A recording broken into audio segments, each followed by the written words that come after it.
Hi, ഞാൻ Abdu, പൊയിലഗ്രോ farm. നമ്മള് nursery മാത്രമല്ല കേട്ടോ. പൊയിലഗ്രോ ഫാം എന്ന് പറഞ്ഞ ഒരു നഴ്സറി മാത്രമല്ല, നമ്മളൊരു മാംഗോന്റെ റിസർച്ചും കൂടാണ്. മാംഗോ മാത്രമുള്ള ഒരുവിധം ഫ്രൂട്ട്സുകളൊക്കെ ഉണ്ട്. ഇപ്പോൾ നമ്മൾ എന്ത് ഫ്രൂട്ട്സുകളോ എന്ത് ചെടികളോ പ്രത്യേകിച്ച് മാവൊക്കെ നടുകയാണെങ്കിൽ നമ്മുടെ കാലാവസ്ഥയ്ക്ക് പറ്റിയ സാധനങ്ങൾ നടണം. അതിനാദ്യം മണ്ണ് എങ്ങനെയുണ്ട് നോക്കണം, അതിന്റെ കൾട്ടിവേഷൻ രീതികൾ. ഇതിപ്പോൾ ഞങ്ങൾ കർണാടകയിലാണ് ഏറ്റവും കൂടുതൽ മാവിന് നല്ല സ്ഥലം. അപ്പോൾ ഇത് 2 വർഷവും ഇതിന്റെ വീഡിയോകൾ കണ്ടിട്ടുണ്ടാവും. 2 വർഷം മുമ്പ് നട്ട മാവുകളാണ്.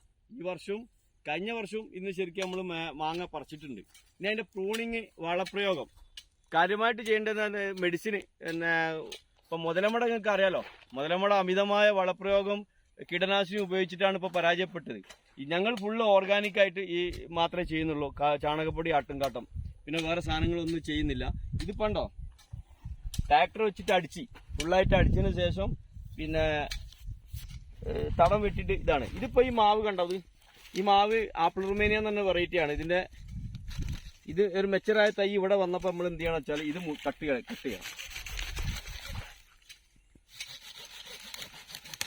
കണ്ടോ, ഇത് കട്ട് ചെയ്ത് ഒഴിവാക്കി. ഇനിയിപ്പോ ഈ കമ്പിനാണ് നമ്മൾ മാവായിട്ട് എടുക്കുക. അതുപോലെ ഇതൊക്കെ വളം,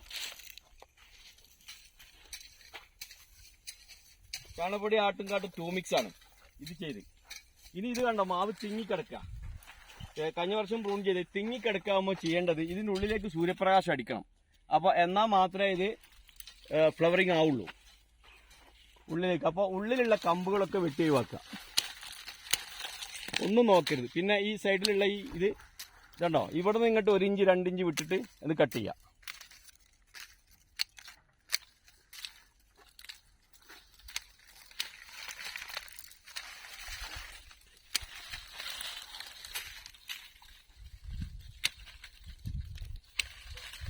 മാവിന്റെ ഉള്ളിൽ ഫുള്ള് കാലിയാക്കണം.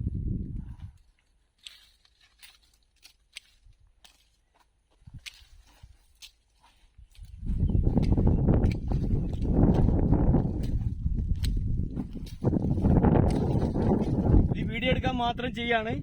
ഇനി ഇത് ഫുള്ളായിട്ട് കട്ട് ചെയ്യാങ്ങൾ. ഇത് പ്ലാന്റേഷൻ കണ്ടില്ലേ, അവിടെ പുല്ല് അടിയിൽ നിന്ന് കാനെടുത്തോണ്ടിരിക്കാണ്. ഇതാ ആദ്യം നല്ല വലിയ ട്രാക്ടർ കൊണ്ട് കംപ്ലീറ്റ് അടിക്കും. അടിച്ചതിന് ശേഷം ചെറിയ ട്രില്ലറോട് ഞാൻ കാണിച്ചു തരാം എന്താ ചെയ്യാന്നുള്ളത്. കണ്ടോ, കൃഷി നമ്മൾ പഠിക്കണം. നമ്മൾ എന്താണെങ്കിലും പഠിക്കാതെ ചെയ്യരുത്. 100% പഠിച്ചതിന് ശേഷം ചെയ്യാവൂ. ഇപ്പൊ ഇവിടെ മല്ലിക എന്ന് പറഞ്ഞ മാവ് കർണാടകയിൽ എവിടെ വെച്ചാലും ഇഷ്ടംപോലെ കായ്ക്കും. പക്ഷേ നാട്ടിൽ ഇങ്ങനെ കായ്ക്കുന്നില്ല. അപ്പൊ അതുകൊണ്ട് 100% നമ്മൾ അതിനെറ്റി പഠിക്കാം. പഠിച്ചതിന് ശേഷം മാത്രം ചെയ്യാം.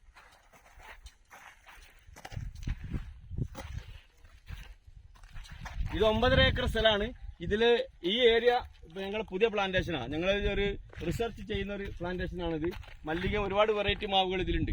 പിന്നെ 8 വർഷമായ വേറെ തൈകളുണ്ട്. കോക്കനട്ട്, തെങ്ങുണ്ട്, ചിക്കു, നെല്ലി, ഒരുവിധം ഫ്രൂട്ട്സുകളൊക്കെ അതിലുണ്ട്. യൂസ് ചെയ്യും.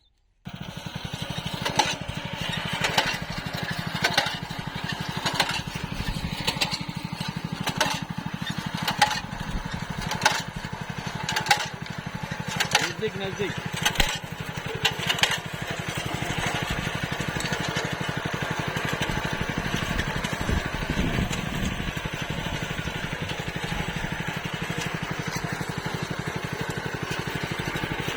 ഇതെന്താ സംഭവം എന്നറിയോ? ഇത് നമ്മുടെ മാവിന്റെ മരട് കംപ്ലീറ്റ് അടിച്ച് പൊട്ടിക്കും.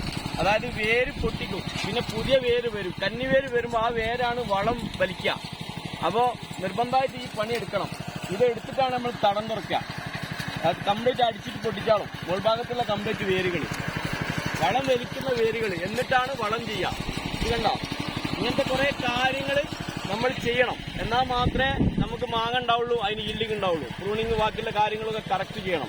ഓക്കെ, എല്ലാവർക്കും മനസ്സിലായിട്ടുണ്ടാവും. പിന്നെ ഇതിലൊക്കെ തൈകൾ അവൈലബിൾ ആണ്. ഇനി മല്ലിക ആണെങ്കിൽ ഏത് തൈകൾ ഫ്രൂട്ട്സിൻ്റെതാണെങ്കിൽ നമ്മളടുത്ത് അവൈലബിൾ ആണ്. അത് വെക്കുന്ന രീതികൾ നിങ്ങൾക്ക് പറഞ്ഞുതരാം. നിങ്ങൾ വിപുലമായ കൾട്ടിവേഷൻ ഉണ്ടെങ്കിൽ, ഇത് കണ്ടില്ലേ, വിപുലമായ കൾട്ടിവേഷൻ ഉണ്ടെങ്കിൽ അത് നമ്മൾ ചെയ്തുതരും. നമ്മൾ എല്ലാ സെറ്റപ്പ് പണിക്കാരും നമ്മൾ കയ്യിലുണ്ട്. പണിക്കാരെ കൂലി മാത്രം കൊടുത്താൽ മതി, തൈയിൻ്റെ പൈസയും. Okay, by.